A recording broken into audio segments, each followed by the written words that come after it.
দেখলো না হয় মনেরই ভাঙন।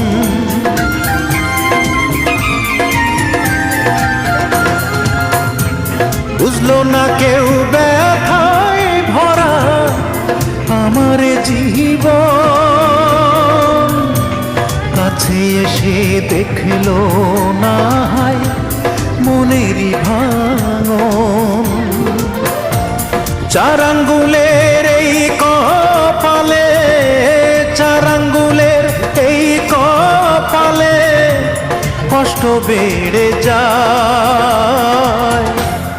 আমার দুঃখের গল্প শোনার মানুষ কেহ নাই।